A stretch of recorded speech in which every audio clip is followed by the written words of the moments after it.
네, 오늘은 2월 18일 화요일 본문 누가복음 4장 31절부터 44절까지 말씀 사탄의 지배 하나님의 통치라는 제목으로 말씀 나누도록 하겠습니다.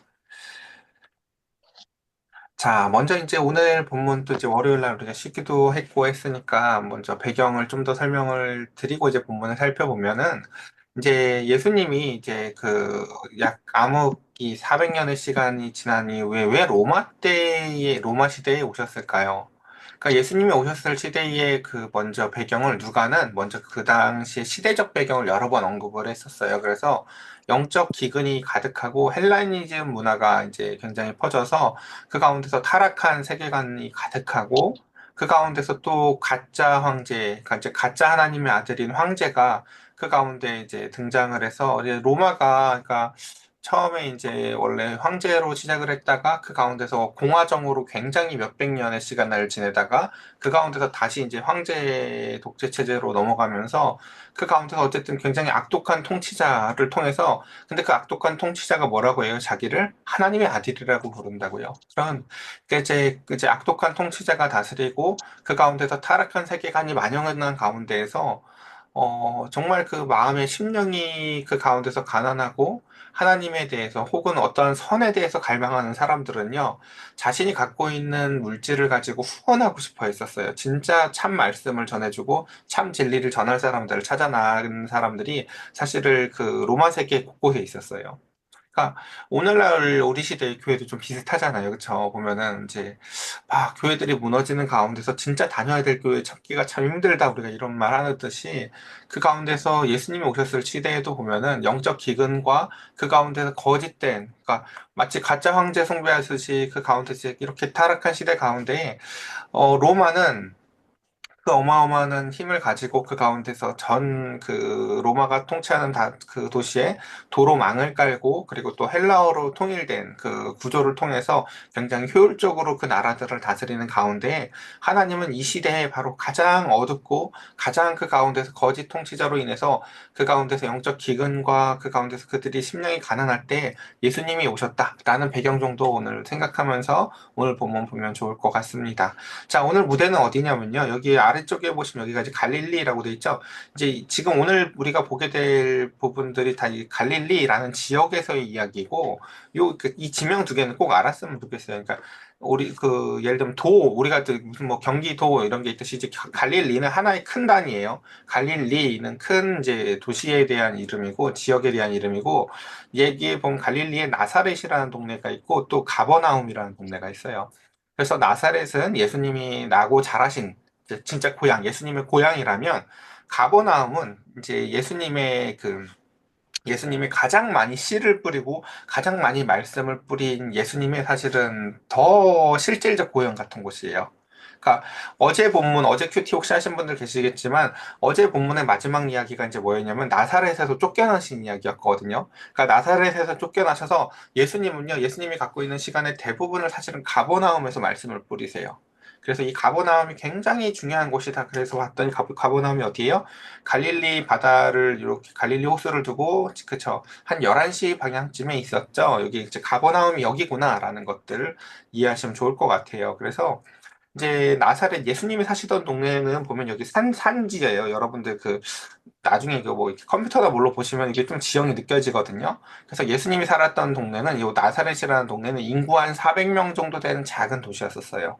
근데 이제 그러다가 이제 예수님이 쫓겨가셔서 전하게 되는 이제 이 가버나움이라는 지역은 인구가 한 1,500명 정도 되는 그런 그냥 어촌 마을이에요. 어촌 마을. 그래서 이제 이 어촌 마을에서 이제 예수님이 그 회당에서 말씀을 전하는 이야기 우리 한번 꼭 이제 이 가버나움이라는 지역의 중요성을 기억하면서 말씀 보도록 하겠습니다.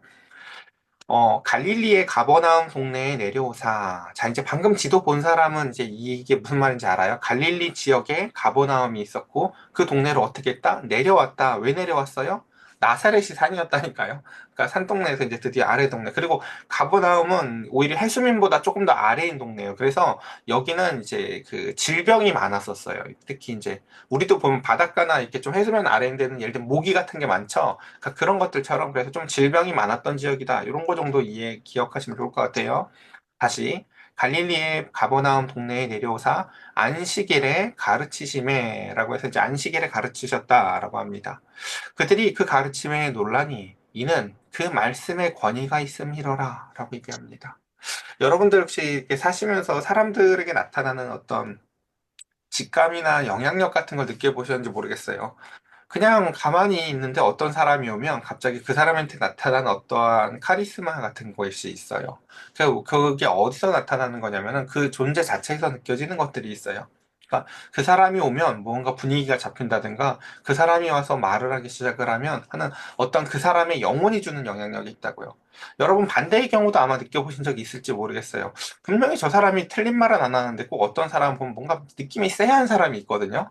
그러니까 그 사람의 영혼이 주는 고유한 느낌들이 있어요. 근데 예수님은 그 가운데에서 그 존재, 그 영혼이 그가 영적으로 하나님이시고 그 가운데 그가 전하는 말씀이 참으로 하나님의 말씀이셨기에 그가 전달하시는 말씀의 권위가 사실 어마어마했을 거예요. 우리가 그냥 그 무당만 봐도 여러분 그냥 이렇게 느낌이 이상하잖아요, 그냥요. 근데 하나님의 아들이 하나님의 말씀을 전하셨어요, 여러분. 그러니 그 가운데서 그 권위가 어마어마했을 거라고요. 그러자 33절, 이는 회당에서 더러운 귀신 들린 사람이 있어 크게 소리질러 이르되라고 예수님께서 안식일에 그 갈릴리 가버나움에 있는 회당에서 말씀을 전하시니까 사람들이 그 권위에 놀라고요.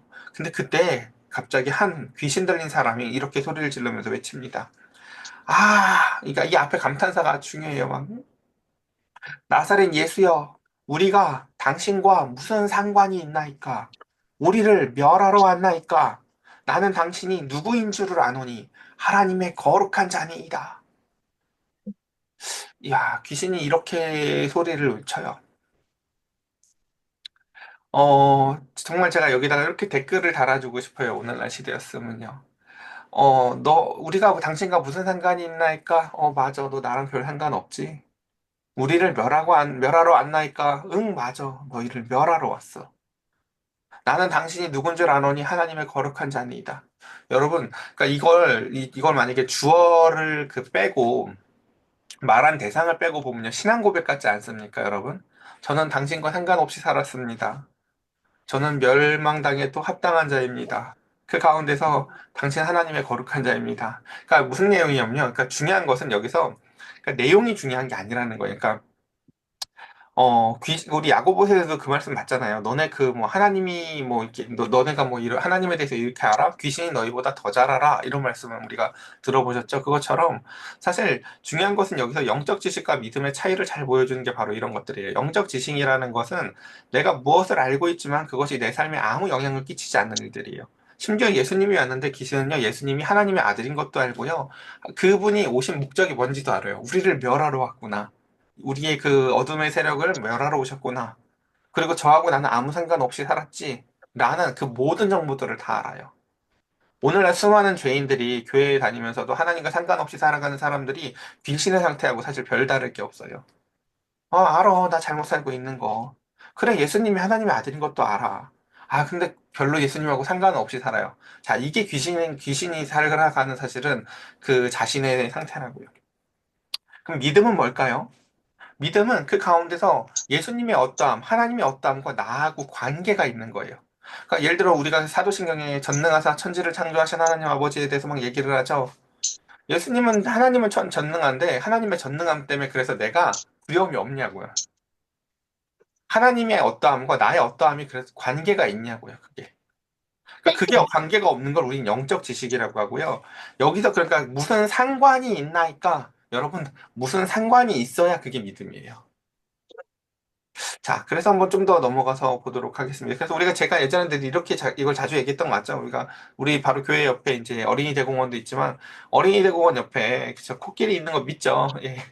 근데 그 영적 지식이라고요. 근데 내 옆에 코끼리가 살아가지고 너무 행복하고 늘 마음이 기쁘고 즐겁고 행복하는 거 이런 게 믿음이라고요. 그러니까 그 가운데서 그게 있는 걸 아는 거가 중요한 게 아니에요. 하나님이 존재하신다는 걸 아는 게 중요한 것이 아니라 그분이 계심으로 말미암아 물이 변하여 포도주가 된다는 믿음. 제가 얘기했죠. 제가 회심했던 말씀이 저거였다니까요. 그 중학교 1학년 때 그냥 새벽 예배 갔는데 그 아동부 전도사님이 여러분 예수님은 포도나무고 우리는 가지입니다. 이 한마디가 제 인생을 바꿨어요. 이 한마디가. 이게 뭔데요? 이 말 못 들어보셨어요, 여러분? 이 한마디가 제 인생을 뒤집었었어요. 그리고 계속 그게 저한테 믿음으로 남았어요. 영적 지식이 아니라 믿음으로. 아, 예수님은 포도나무, 나는 가지, 잘 붙어 있어야지 하면서 열매 맺고 그 가운데서 묵상하고 하면서 떨어지질 않는 거예요. 떨어지질 않는 거예요. 그 생각이, 그 마음이. 그게 믿음이에요, 여러분. 그러니까, 어, 자, 그다음 본문 봅시다. 그래서 예수님께서 그 가운데서 꾸짖어 이르시되 잠잠하고 그 사람에게서 나오라. 귀신이 그 사람을 무리 중에 넘어뜨리고 나오되 그 사람은 상하지 아니한지라. 다 놀라 서로 말하여 이르되 이 어떠한 말씀인고 권위와 능력이 더러운 귀신을 명함에 나가는도다 하더라. 이에 예수의 소문이 그 근처 사방에 퍼지니라. 나사렛에서 나타났어야 될 일이에요. 나사렛에서는 그 예수님을 거절해서 가버나움으로 와서 이제 첫 번째로 이런 일들이 벌어집니다. 회당에서 말씀이 전하여지고 귀신 들린 자의 그 고백 너머에 예수님은 그 가버나움의 귀신 들린 자를 이와 같이 꾸짖으시고 쫓으십니다. 여러분, 이 앞에 보면 예수님의 그 설교가 이사야를 인용한 설교가 있었거든요. 월요일 본문에 보면요. 그게 뭐냐면 이사야에 나오는 그 메시아의 사명이 뭐냐면 사탄의 나라를 공격함으로써 죄에 갇히고 눌린 자들에게 자유를 주시는 것이 메시아의 사명이에요. 그러니까 여기서도 참 이런 게 어려워요. 뭐냐면은 메시아 그리스도에 대해서 이 당시에 사람들은 뭐라고 생각했냐면은 우리를 압제하고 있는 로마로부터 해방시켜줄 무력 통치자였었어요. 그러니까 저 옥타비아누스보다 더 강력한 황제 뭐 이런 거였었다고요, 사실은요. 더 강력한 전투력을 가지고 나라를 전복시켜서 로마의 그러니까 새로운 정치인이 필요했던 거죠, 사실요. 근데 그 가운데 이 성경은 뭐라고 얘기하냐면은 하나님이 메시아를 보낼 건데, 여기서부터가 어렵죠. 메시아라는 단어를 서로 생각하는 게 다른 거예요. 하나님이 보내실 메시아는요, 죄로부터 눌린 자들을, 그러니까 사탄한테 가서 막 포로 잡혀 있고, 사탄한테 마음이 잡혀 있고, 그 가운데서 내가 죄인인지도 모르고, 그 가운데서 죄에 억눌려 사는 사람들을요, 빼내 와서 자유를 주는 게 예수님의 사명이에요. 자, 반면에 사탄의 사역은 뭘까요? 인간을 죄에 그저 종속시키는 것이에요. 그냥 그저 이기적으로 살고, 그저 세상을 비난하고, 그저 신을 거부하고, 그 가운데서 내 노력만 가지고 내가 바벨탑을 쌓게 사는 것들. 뭐, 나나 잘 먹고 살면 되지. 이게 이제 그 사탄의 사역인데 그 사탄의 사역을 뒤집는 예수님의 이제 사역의 이야기들을 우리가 계속 살펴봤으면 좋겠습니다. 자, 그리고 요거 추가 하나만 더 해보면요. 여러분, 누가는 이제 의사이기도 했지만 그 가운데에서 여러 몇 가지들 약한 자들에게 굉장히 관심이 많았고 시대적으로 시대적 약자들인 여자들한테도 관심이 굉장히 많아요. 그래서 누가가 말씀을 기록할 때 의도적으로 하는 배열 중에 하나가 뭐냐면요. 남자 이야기를 넣었으면 뒤에다 여자 이야기를 꼭 한 번씩 붙여 넣어요, 자꾸. 이제 그게 여러분들이 근데 물론 남자 이야기가 좀 더 본문들은 길 수도 있어요. 근데 그 지금 시대에서 여러분 생각하시면 안 돼요. 원래 여자 이야기가 기록도 안 되던 시대예요. 근데 누가만이 유일하게 남자 이야기를 썼으면 뒤에다가 여자 이야기. 그래서 시므온 이야기 썼으면 믿음 좋은 또 안나도 있었지 하는 것처럼 앞에 이제 지금 귀신 들린 남자를 고쳐준 이야기 나오면 이제 한 여자의 이야기가 또 등장을 할 거예요. 한번 봅시다. 자, 예수께서 일어나 회당에서 나가사 시몬의 집에 들어가시니 시몬의 장모가 중한 열병을 앓고 있는지라. 제가 아까 얘기 드렸죠? 가버나움 지역이 해수면보다 아래라서 이렇게 말라리아 같은 이제 전염병들이 굉장히 잘 창궐하는 곳이었었어요. 어쨌든 그것일 거라고 대부분 사람들이 유추해요. 그래서 이제 그 시몬의 장모가 중한 열병에 시달리고 있고 사람들은 그를 위해서 예수님께 구합니다. 그러자 예수께서 가까이 서서 열병을 꾸짖으신대 라고 얘기를 하면서 이런 의인법을 써요. 병을 꾸짖어요? 병이 사람이에요? 아니죠. 앞에 귀신 들린 사람을 귀신을 꾸짖어서 쫓으셨는데 이번에는 병을 똑같이 꾸짖으시대요.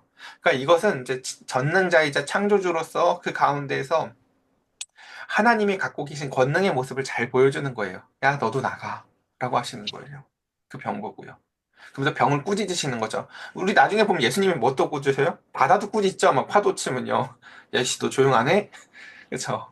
그러니까 그 예수님의 권능을 가지고 제가 예전에 우리 그 현빈이한테 그런 얘기 자주 했었거든요. 정말 막 그 죄가 문 앞에 와서 그 가인한테 그러는 것처럼 막 문을 두드리면서 내 마음을 막 화나게 하고 뭔가 나를 막 내 감정이 나를 그 가운데서 나쁜 행동을 하게 하려고 하면 제가 걔 목줄 잡듯이 탁 잡고 꺾어버리라고 얘기를 했어요.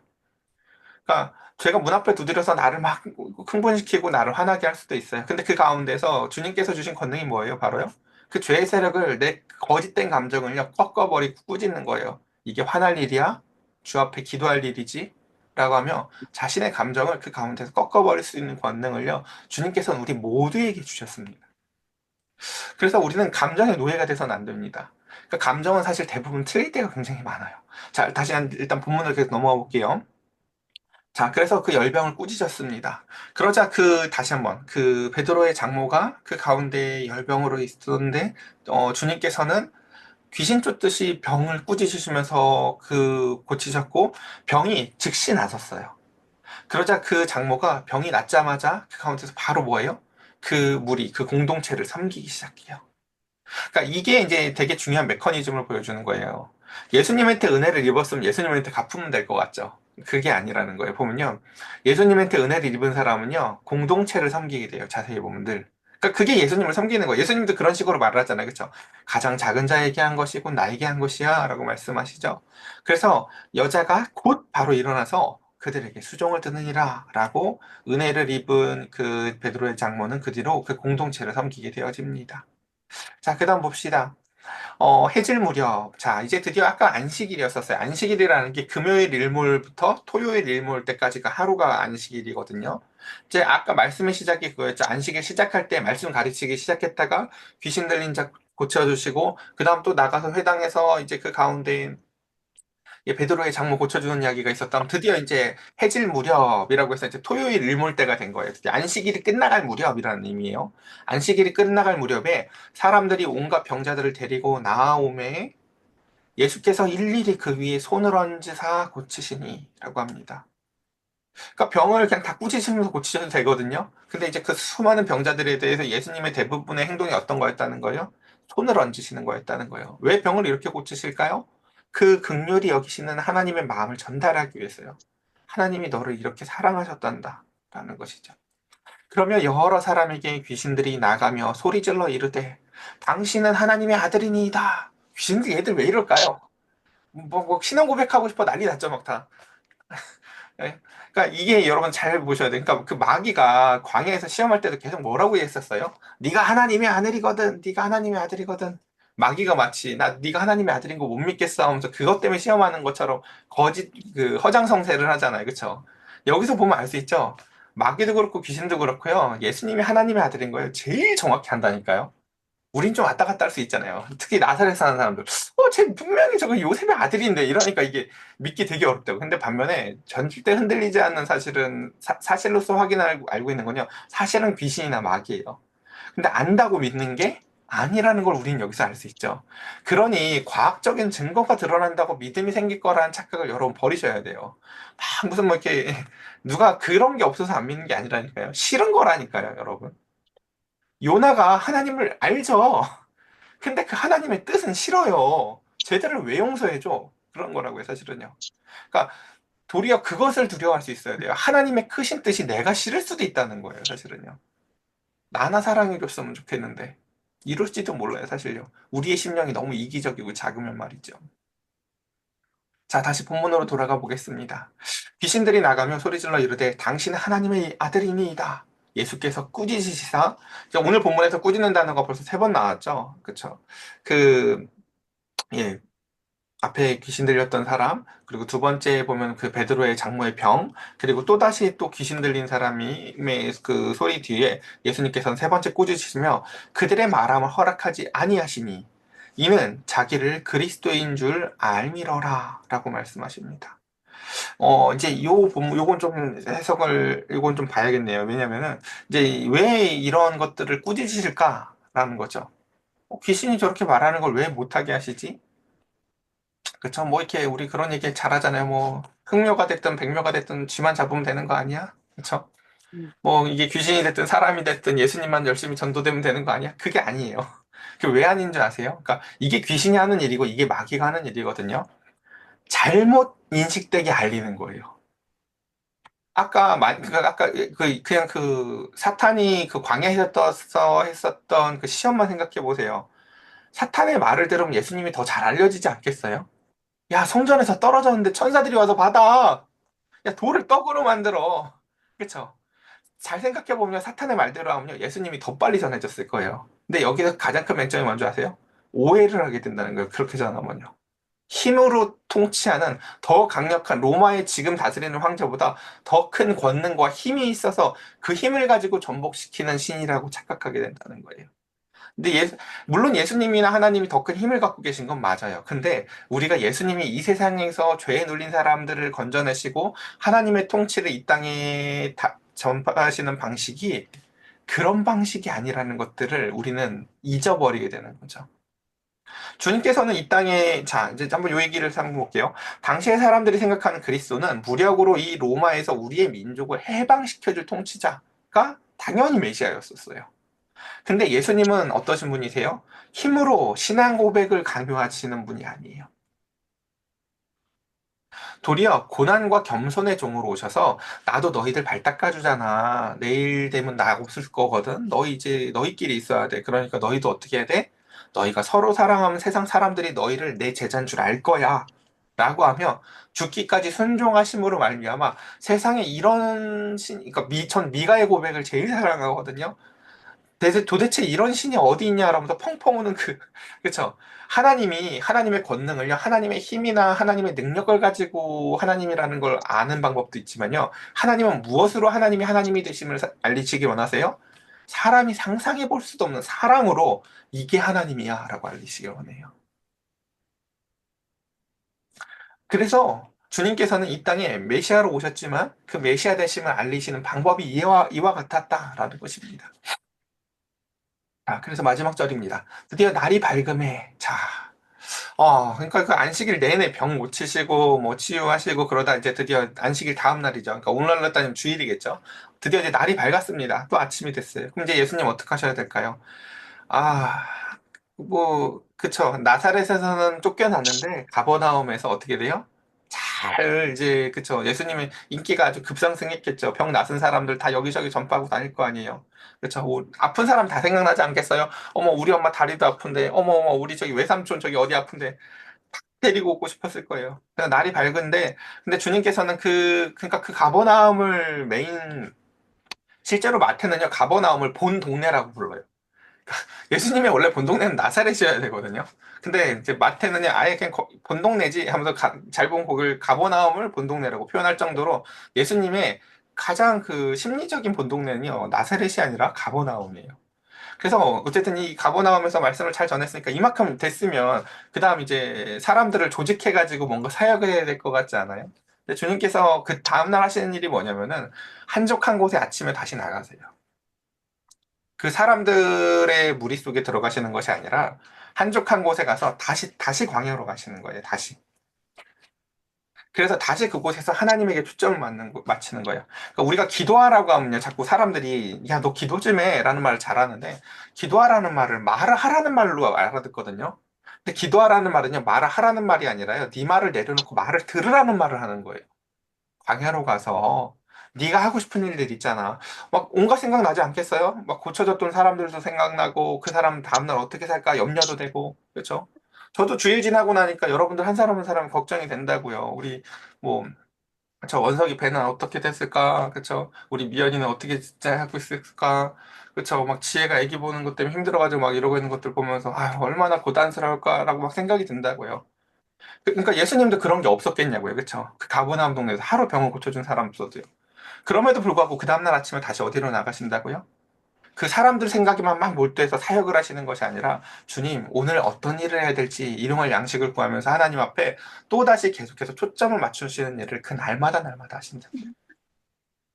사역을 어떻게 키워나갈까가 아니라. 그래서 무리가 찾다가 만나서 자기들에게 떠나지 못하게 만류하려 함에, 그쵸? 역시나 그렇죠. 그러니까 이게 이제 서로 생각의 차이가 있는 거예요. 가버나움 사람들한테 있어서 메시아이신 예수님은 어떤 모습으로 보였을까요? 예. 이렇게 제가 정했어요. 가버나움에다가 묶어놔서 가버나움 전문의 정도로 이렇게 해놓은 거죠. 가정의학과 해가지고 이렇게, 그쵸? 우리 고쳐주시는 분. 예. 이게 그 무리들이 생각하는 예수님이었어요. 우리한테 잡아놓고 싶으신 분. 그쵸? 근데 그 예수님도 그럴 수, 이제 여기서 이제 이게 맞으면 안 되는 거죠, 서로요. 예. 그러니까 예수님에게 하나님의 말씀이 어떠했는지 그 다음에 보여요. 동네로 옮기라는 게 하나님의 사인이라는 거예요. 여기 더 있지 말고. 예. 우리가 보기에는 이게 동네 더 있고 싶지 않겠어요, 여러분? 나사렛에서 쫓겨났다가 가버나움에서 환대받으면, 야, 그 촌동네 인구 400명밖에 안 되는 놈들 아무것도 몰라가지고 이렇게 했는데, 야, 봐봐. 내가 여기만 나와도 봐봐. 이렇게 벅히잖아. 그쵸? 여기서 그냥 좀 뭐 회당에서 뭐도 하고 싶고 하지 않겠어요? 그쵸? 여러 가지. 그쵸? 야, 그 병 나으신 우리 장모님부터 오시라고 해라, 야. 하면서 베드로랑, 그치? 그쵸? 근데 그 가운데서 주님께서는 그렇게 하시지 않으신다는 거죠. 그리고 이렇게 하시죠. 자, 예수께서 이르시되, 내가 다른 동네들에서 하나님 나라의 복음을 전하여 하리라. 이게 광야에 나갔다가 들은 하나님에게 들은 메시지라는 거예요. 다른 동네로 가라는 거죠. 다른 동네에도 이와 같이 하나님 나라의 복음을 전하여야 된다. 이 하나님 나라의 복음이 뭔지 아시겠습니까? 이 가버나움에 영적인 어두움과 죄가 사로잡혀서 수많은 사람들이 억눌리고 병에 갇혀져 있었는데 하나님의 아들이신 예수 그리스도께서 오셔서 진리의 말씀을 전하여서 하나님의 권능의 사랑을 느끼게 하시고 그 가운데에서 그들을 사탄에 사로잡히면서 그 가운데서 사탄의 대가리를 깨부시면서 그 가운데서 병을 고치시고 병을 낫게 하시고 귀신 들린 자들의 귀신을 쫓으시면서 봐봐 하나님이 이렇게 이기셨어 라는 것들을 보이는 게 바로 복음입니다. 여러분 왜 복음이 복음인지 아시겠어요? 예수님이 이미 이기셨다니까요. 예수님이 이미 죄를 이기셨다고요.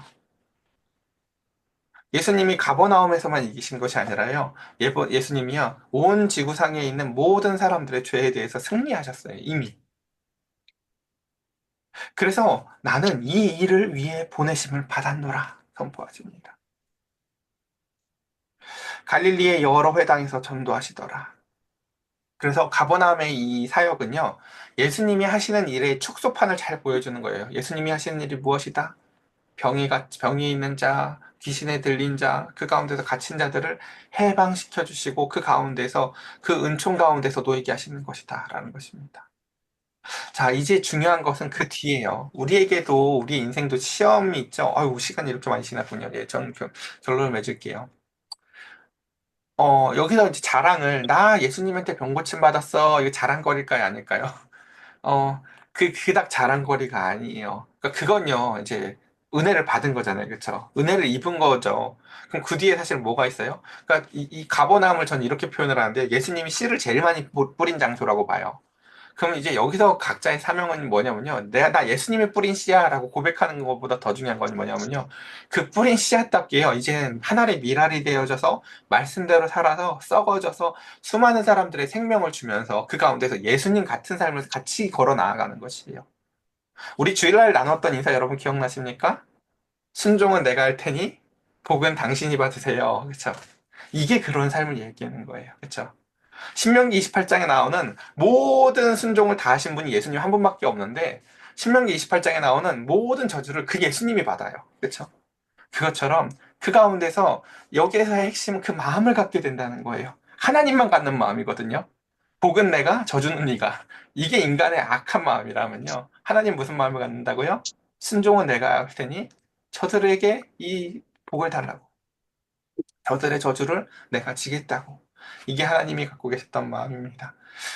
오늘 말씀 여러분들 기억하시면서 여러분들의 삶 가운데에서도 이 하나님 나라의 복음, 하나님의 통치가 이 땅의 악한 왕의 통치가 아니라 하나님의 통치가 이루어져서 그 가운데서 여러분의 삶에 회복이 이루어지고 하나님의 권능이 가득 채워져서 영적 지식을 가지고 안다고 막 떠드는 자가 아니라 믿음으로 말미암아 행복하고 기쁜 삶을 권능의 삶을 살아나가는 여러분들 되시기를 간절히 축복합니다. 이 시간 우리 함께 같이 기도할까요?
제가 기도드리겠습니다.